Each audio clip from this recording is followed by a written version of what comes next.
स्वागत है आपका अंतर्वाणी की इस आध्यात्मिक यात्रा में। हमारी 18 दिन की गीता श्रृंखला का आज है 9वां दिन। आज हम गीता के 9वें अध्याय राजविद्या राजगुह्य योग में प्रवेश करेंगे। ये अध्याय अद्वितीय है क्योंकि इसमें श्री कृष्ण वह ज्ञान बताते हैं जिसे सबसे श्रेष्ठ और सबसे गुप्त कहा गया है। ये ज्ञान सरल भी है और अद्भुत भी। ये अध्याय हमें भक्ति की शक्ति और ईश्वर के प्रेम का रहस्य प्रकट करता है।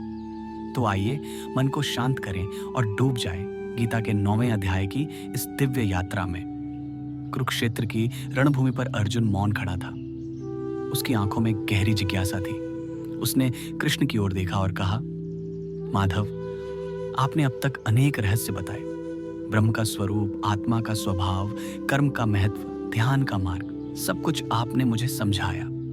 परंतु फिर भी मुझे लगता है कि कुछ और शेष है, कुछ ऐसा जो अब तक छिपा हुआ है। कृपया मुझे वह गुप्ततम ज्ञान बताइए जो आत्मा को सच्ची मुक्ति और ईश्वर तक पहुंचा सके। कृष्ण ने मुस्कुराकर कहा, हे पार्थ, अब मैं तुम्हें वह ज्ञान बताऊंगा जो सबसे श्रेष्ठ है और सबसे गुप्त भी। इसे राजविद्या और राजगुह्य कहा गया है। यह ज्ञान पवित्र है, शुद्ध है, सरल है और सबके कल्याणकारी है। इसे समझकर मनुष्य न केवल संसार से ऊपर उठता है बल्कि मुझे प्राप्त करता है। और जान लो कि इस ज्ञान में कोई जटिलता नहीं है। यह ज्ञान उन सबके लिए है जो श्रद्धा और प्रेम से इसे स्वीकार करते हैं।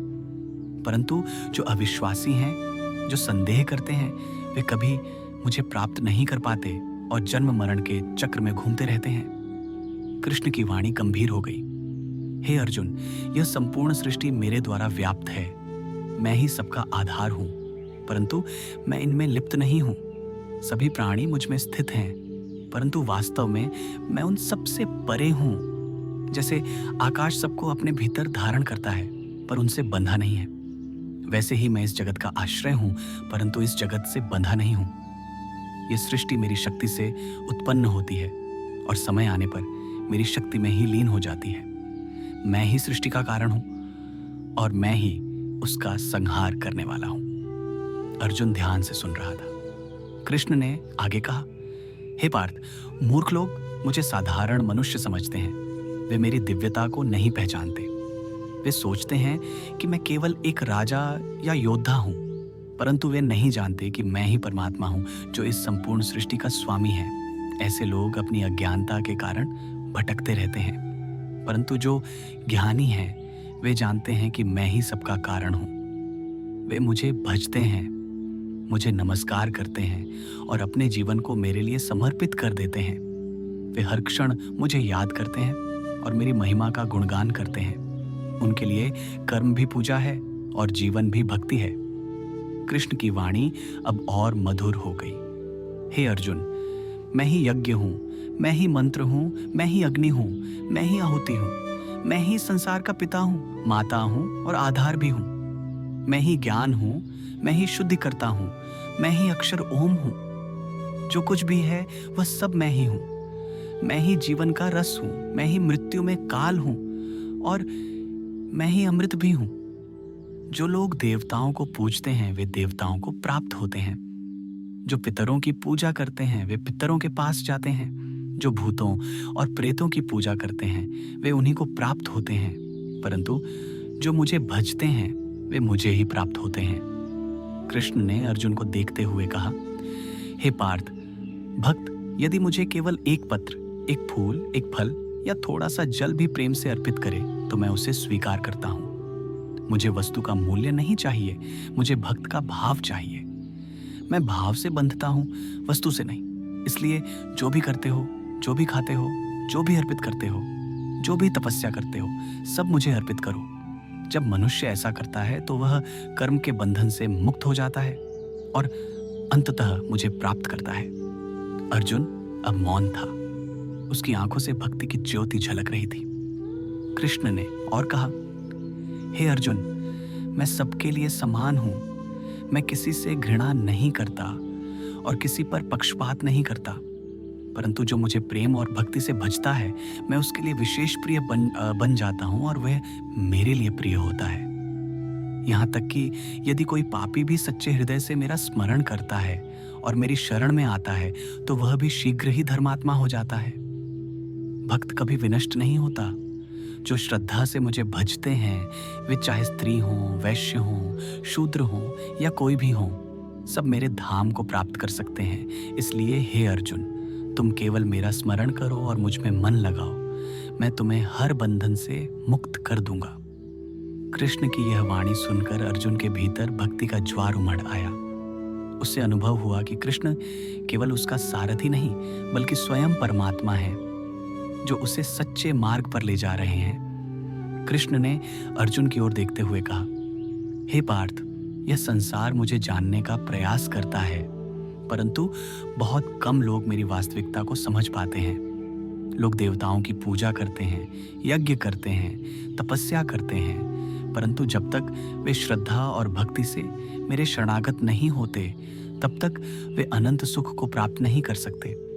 देवताओं की पूजा करने वाले देवताओं को प्राप्त करते हैं, पितरों की पूजा करने वाले पितरों को, और भूत प्रेत की पूजा करने वाले उसी मार्ग पर जाते हैं। परंतु जो मुझे प्रेम और भक्ति से याद करते हैं, वे सीधे मुझे प्राप्त होते हैं। यही इस अध्याय का रहस्य है। कृष्ण की वाणी में गहन प्रेम था। हे अर्जुन, मैं केवल ज्ञान का विषय नहीं हूं, मैं केवल दर्शन का कोई सैद्धांतिक सिद्धांत नहीं हूं। मैं प्रेम हूं, मैं भक्ति हूं, मैं भाव हूं। मुझे पाने का मार्ग केवल हृदय का मार्ग है। जो व्यक्ति मुझे प्रेम से स्मरण करता है, वही मेरा होता है। मुझे कोई बड़ी वस्तु, कोई महान यज्ञ, कोई विशेष पूजा की आवश्यकता नहीं है। यदि कोई मुझे प्रेम से केवल एक पत्र, एक फूल, एक फल या थोड़ा सा जल भी अर्पित करता है, तो मैं उसे स्वीकार करता हूँ, क्योंकि मैं वस्तु नहीं देखता, मैं भाव देखता हूँ। भक्त का हृदय ही मेरे लिए सबसे प्रिय उपहार है। अर्जुन की आंखों में आंसू आ गए। उसने धीरे से कहा, माधव, तब तो इस संसार का हर व्यक्ति, चाहे वह किसी भी स्थिति में हो, चाहे वह कितना भी साधारण क्यों ना हो, आपकी शरण में आ सकता है। कृष्ण मुस्कुराए और बोले, हाँ हे पार्थ, चाहे स्त्री हो या पुरुष, चाहे वैश्य हो या शूद्र, चाहे कोई पापी ही क्यों ना हो, यदि वह सच्चे हृदय से मुझे याद करता है तो वह भी मेरे धाम को प्राप्त कर सकता है। भक्त कभी विनष्ट नहीं होता। मैं उसका रक्षक हूँ। मैं उसे पाप से मुक्त करता हूँ और उसे धर्मात्मा बना देता हूँ। इसलिए हे अर्जुन, अहंकार और भय छोड़ो, सिर्फ मुझ में मन लगाओ, मुझ में विश्वास रखो। मैं तुम्हें संसार के हर बंधन से मुक्त कर दूंगा। कृष्ण की वाणी अब अत्यंत मधुर और भावपूर्ण थी। हे अर्जुन, इस संसार के सभी कार्य मुझे अर्पित करो।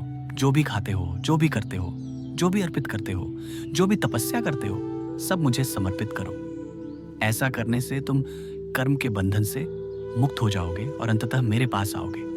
मैं सबके लिए समान हूँ, न मैं किसी से द्वेष करता हूँ, न किसी पर विशेष कृपा करता हूँ, परंतु जो मुझे प्रेम से भजता है, मैं उसके लिए विशेष बन जाता हूँ और वह मेरे लिए विशेष हो जाता है। यह मेरा अटल वचन है। अर्जुन मौन था। उसके हृदय में भक्ति का ज्वार उमड़ रहा था। उसे अब यह समझ में आने लगा था कि जीवन का लक्ष्य केवल युद्ध जीतना या राजपाट पाना नहीं है। जीवन का वास्तविक लक्ष्य ईश्वर को प्राप्त करना है और उसका मार्ग केवल भक्ति है। कृष्ण ने अंत में कहा, हे पार्थ, इस संसार का हर प्राणी मुझे पाकर ही पूर्ण होता है। जो मुझे जान लेता है, उसके लिए कुछ और जानना शेष नहीं रहता। जो मुझे प्राप्त कर लेता है, उसके लिए कोई और सुख शेष नहीं रहता। और जो मुझे भजता है, उसके लिए मृत्यु और जन्म का बंधन समाप्त हो जाता है। इसलिए हे अर्जुन, तुम केवल मुझे भजो, मुझ में मन लगाओ, मेरी शरण में आओ, मैं तुम्हें अवश्य ही मुक्त करूंगा। ये कहते हुए कृष्ण की दिव्यता मानो कुरुक्षेत्र की रणभूमि में फैल गई। अर्जुन का मन अब पूरी तरह बदल चुका था। उसके भीतर केवल एक ही भाव था, श्रद्धा और भक्ति। अब उसके लिए कृष्ण केवल सारथी नहीं रहे, वे परमात्मा बन चुके थे, जो जगत का आधार हैं और जिनकी शरण में आकर मनुष्य सब बंधनों से मुक्त हो सकता है। कुरुक्षेत्र का शोरगुल अब भी जारी था, पर अर्जुन का मन शांत हो चुका था। उसके लिए अब यह युद्ध केवल धर्म की रक्षा का नहीं, बल्कि ईश्वर की आज्ञा का पालन करने का था। उसके लिए जीवन अब केवल एक यात्रा नहीं, बल्कि ईश्वर तक पहुंचने का मार्ग बन चुका था। तो यह था गीता का 9वां अध्याय, राज विद्या राजगुह्य योग, जहां श्री कृष्ण ने भक्ति योग का सबसे गुप्त और सबसे श्रेष्ठ रहस्य प्रकट किया। ईश्वर भाव से प्रसन्न होते हैं, वस्तु से नहीं। और जो प्रेम और श्रद्धा से उनकी भक्ति करता है वही उनके धाम को प्राप्त करता है। कल हम गीता के 10वें अध्याय की यात्रा पर चलेंगे। धन्यवाद और मिलते हैं अंतर्वाणी की अगली कड़ी में।